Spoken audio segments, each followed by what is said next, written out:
escaped the lockdown, so we've headed into the zones that aren't locked down, like out in the wheat belt and that. Did a runner. We did a runner. Yep. But we're in Wagin today, and it's funny when you drive around the country, all over Australia, every town, well not every town, but a lot of towns have their own icon, and this one's a sheep. And Wagin used to be a central place for the trains to stop, where they'd, drop off and pick up supplies and sheep and wheat. So in Wagin they've got a big sheep, which we'll go and have a look at. We'll go and show you. Here we have the old famous sheep.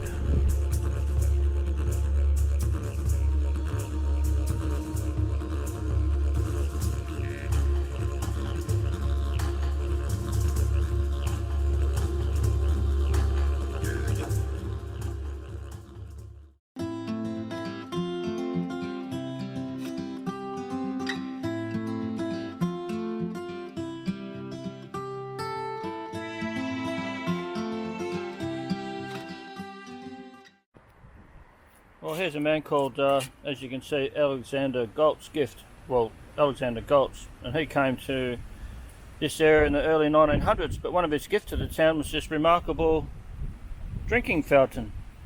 And as you can see, it's quite a work of art. There's no water in it today, but yeah, I just thought it was quite interesting. I think it's made out of cast iron. So, but his gift was for people to come along and grab a drink when they needed it. When you walk around old towns, you can that have been here for a couple of hundred years, you can kind of hear the old life. You can hear the history that's been here. Just got to use a bit of imagination, but I'm pretty sure it's good enough to imagine what happened here years ago. You think the old days they used to have didn't have cars, so they had horses.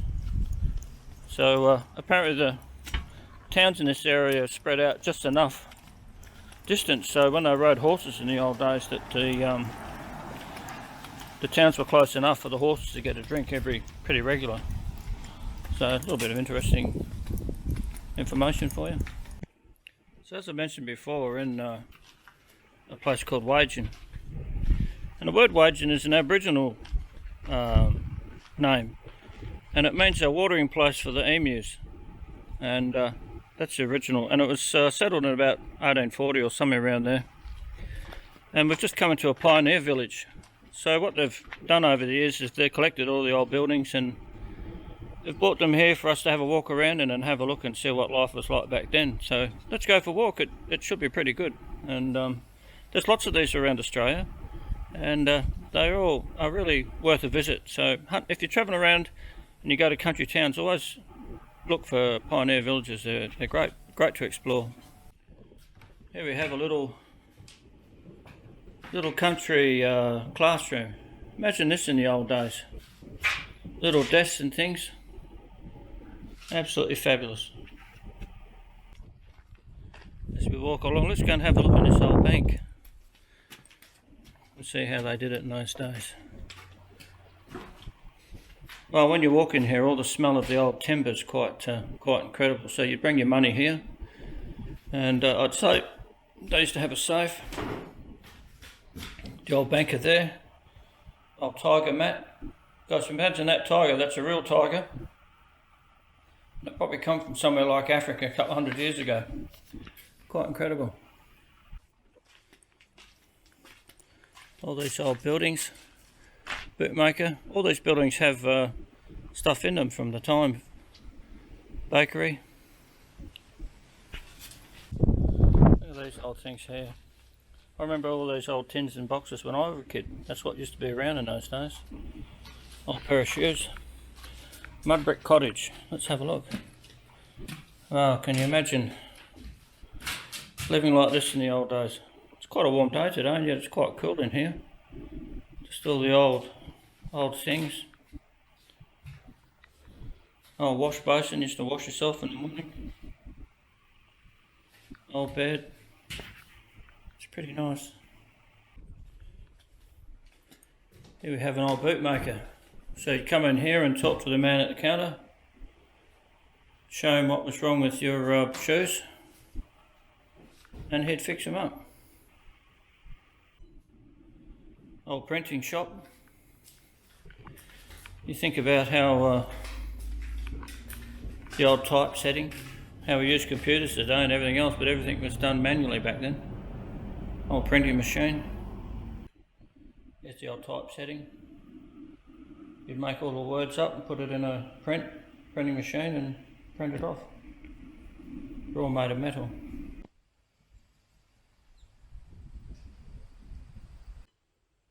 Our postman is uniform. The old telephone exchanges, old telephone, all the old typewriters, just incredible when you think about it. Things are done just the same today, but with a bit better technology. Nothing much has really changed. Let's go to the general store. Now these are places I like to come. You know, if you're about my age, you look in places like this and you see a lot of things that you grew up with, your childhood, all these old cans, old meat grinders. Put your meat in the top of there and turn the handle and you'd have mints, old lamps and prams. I used to have a pram like this when I was about 10 or 12. My mate and I had one, and we used to push each other up and down the street like a go-kart. Pretty crazy. But yeah, it's pretty good.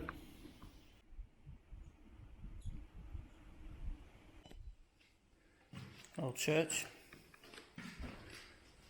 You know, this has been relocated and rebuilt.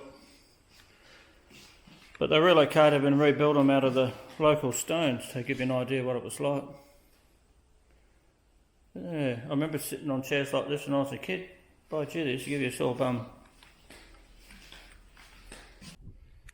So you imagine in the 1800s, a little house like this. You have your little bedroom.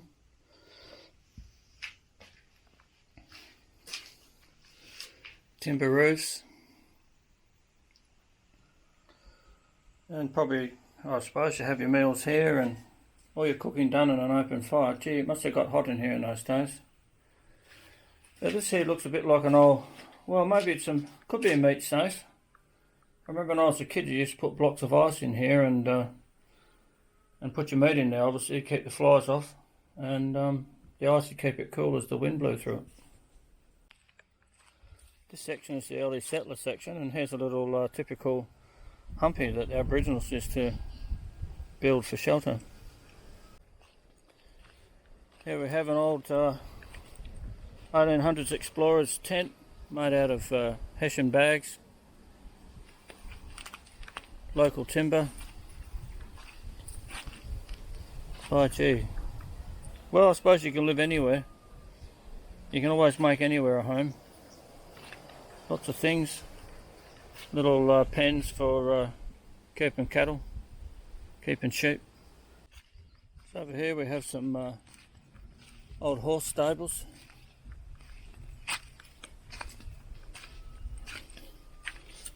Yeah, quite interesting, some nice bits of wheat. Old saddles. You know, I always wonder, you know, the people that used to ride these horses and use these saddles. A few stories here. All these old tractors and trucks. You know, they've probably been sitting here for years, but most of this machinery would still run. Put a batch in it, a bit of fuel, and off it'd go. So this little building here, this is was an isolation little building. So if people in the community had an infectious disease or something, they'd bring them here and keep them away from everybody else. You can see an old cane wheelchair and some of the history around about. The old local train station, you'd come in here and buy your tickets. A couple of old wagons to show you what things were like. And then here you'd come in and you'd buy your tickets.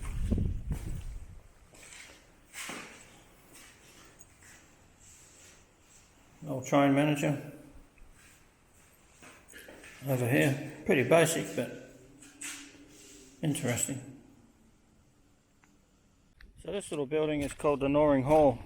and it was built in 1910 by a Christian family, Baptist Christian family, and they were located about 10 kilometres out of Wagin, so they built this hall so people could come to church, and it saved them the long ride 10 miles or 10 kilometres into town just to go to church.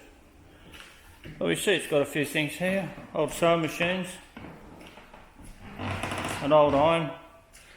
These old irons, you just put them on a hot plate and get them nice and hot, and then iron your clothes.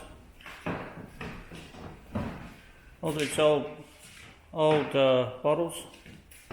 Some of these things here, an old wash machine, and you put your clothes through there and turn the handle and squeeze the water out of them. Old butter churner, put your milk and that in there and turn it around till it turns into butter. Yeah, so there's lots of things here.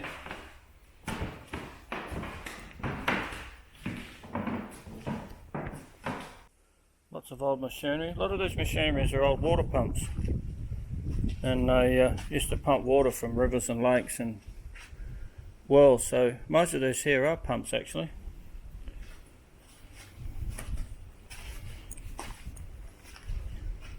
Old motors.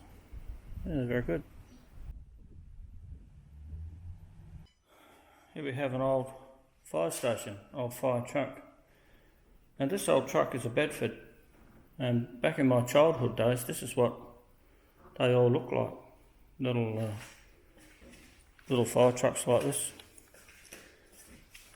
When they were on standby, they'd come in here, and even today, firemen sleep at the station and on their shifts. Readiness, little kitchen for the firemen. That's where the firemen used to sit up the back there and hang on for dear life by the look of it. The shop's a little dressmaker shop. You know, years ago, little country towns are full of all these little shops. They had every kind of business here. But today, you know, shopping and everything's just so changed that yeah, it's good memories, huh? Old tennis club. All their medals and pipes and things in there. Now this building here used to be an old dining room, and while there's a few modern appliances here,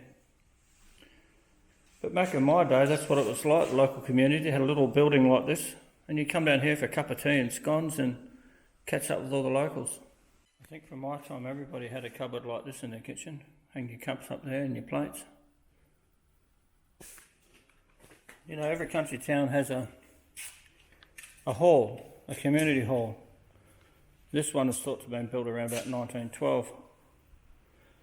And you'd come to these halls, I can remember when I was a kid, you'd come to these halls and they'd have a dance night and people would get together. It was good, it was fun as kids. Kids would play and run around, and families would catch up with friends, have a bit of a dance. And when you look around you see they've put in here just lots of memories. Some of the old faces that from the late 1800s, 1889, 1890. These old photos are certainly good. Old cameras. And this is here some of the local stone they find. All sorts of quartz, etc. Old radiograms. Old record player. When I was a kid we had one of these. Old 78 records. Yeah, there's lots of memories here. Oh well, let's move on.